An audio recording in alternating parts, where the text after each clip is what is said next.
In the new Space Marine Codex, we actually do have new lore that mentions Lion L. Johnson returning to the setting. In this video, I'm going to go through that new lore, I'm going to discuss that new lore, and I'm going to theorize what's next for the Lion, Guilliman, the Imperium, the galaxy as a whole. So let's jump in and let's get waffling. Now, just before we do jump into the new lore, I'm briefly going to go over what has happened with the Lion, how he returned, where he is, and what happened at the end of the Arcs of Omen story. This part of the video will contain spoilers from the Son of the Forest book, and of course, the Arcs of Omen, the Lion book. So if you don't want to be spoiled, then please leave now. It's your first and only warning.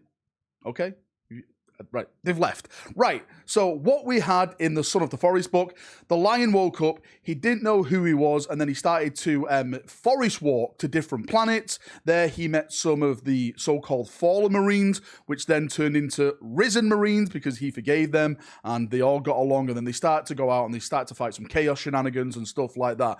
And basically where that ended was the Lion meeting Dante of the Blood Angels, the Lord Commander of the North of the Imperium now. That was ordained by Guilliman himself. And that's where that book left off. Then we jumped to Arcs of Omen, and the Lion and his band of Risen are actually going to this war zone with the Blood Angels. That war zone ended up to be the big battle with the Dark Angel chapters actually tracking down and launching an assault on Vashtorr. Of course, it was all of a trap because Vashtorr wanted a certain device from the rock, which he actually got his hands onto.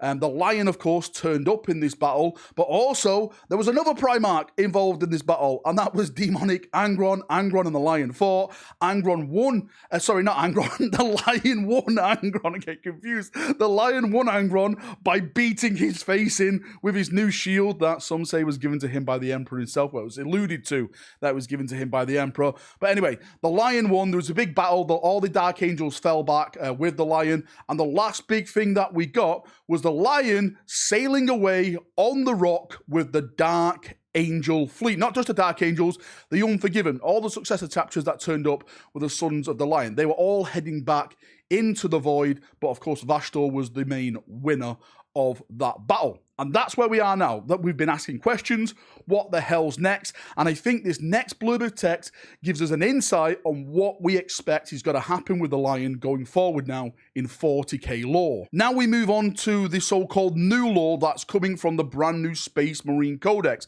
This is taken from the new Space Marine Codex. It's taken from the Dark Angel area of the book, and it mentions the fights the Lion's been in and what he's been doing since that battle with Vashtorr. So again, it's in the background right now as we read along. And it states, during the desperate war in the idolatrous system against Vashtorr the Archonthane, the Lion himself returned after 10,000 years, seemingly from beyond the veil of death, to lead his Gene Sons to victory once again.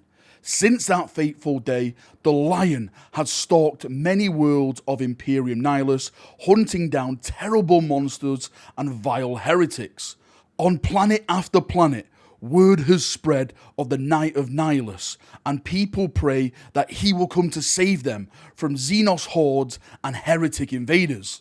Wherever he stalks, it is well within the Lion's power to conceal his presence, and so though he may be invisible, all over the Imperium Nihilus, armies fight with greater vigor in belief he may be watching them and aiding them from the darkness. Now, for me, that is a pretty big statement because there's a lot of things in there that points towards the future of the Lion. Now, as I stated in the first part of the video, that the big story ending in Arcs of Omen is that the Lion left with the sons of his gene lineage. He went back to the rock, and that's where it all cut off.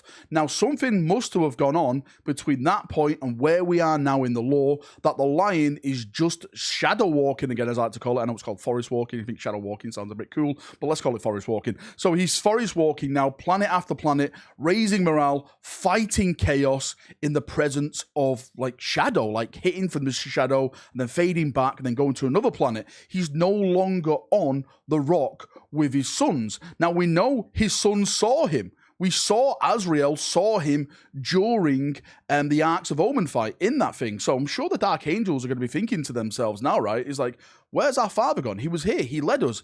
Then he's just disappeared again. Surely their hunt now should change from hunting the fallen to hunting the lion, because that is their gene father. They need to go and follow him, help him, and protect him. It's kind of a strange one from Games Workshop. There's two ways to look at this, right?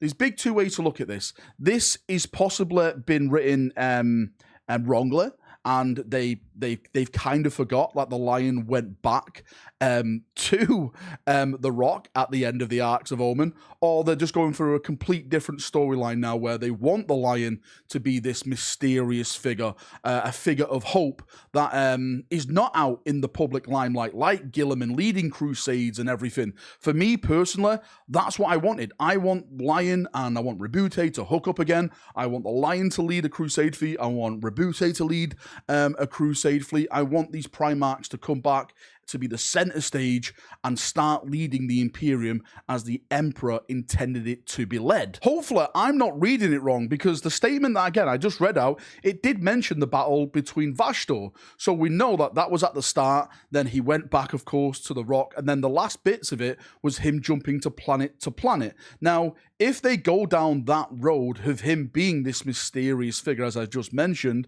then again, it kind of makes no sense, because the lion in the Son of the Forest book announced his return. He sent like a system-wide message out during one of these planet invasions saying, like, the lion has returned, I'm back, I'm here to protect the citizens of the Imperium. So this whole story of him being like a mysterious figure fighting from the shadows, it really doesn't make sense. And I think it really kind of undersells his character, especially for the lion. If it was Corax or someone like that, then yes, I can kind of understand that. But the lion, this is the Primarch that you want in front of you, inspiring you with his huge sword, right? Charging down the forces of chaos, slaughtering hordes after hordes of Xenos and demons and everything. The lion inspires you to become something better, not hiding in a corner with like a bin bag on your head, like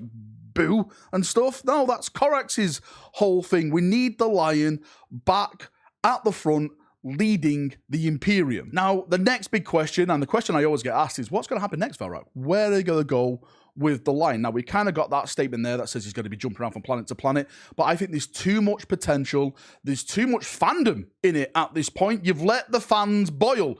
You've let us get big, right? We are now big Gravis boys. We have to have the lion, and we have to have Gilliman meet at some point.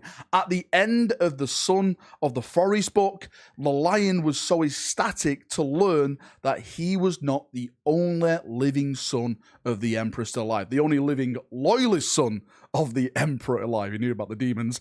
He learned about Gilliman, and he couldn't, like, he was just so like excited, like I'm not the only one kind of thing. So we have to have that payoff at some point.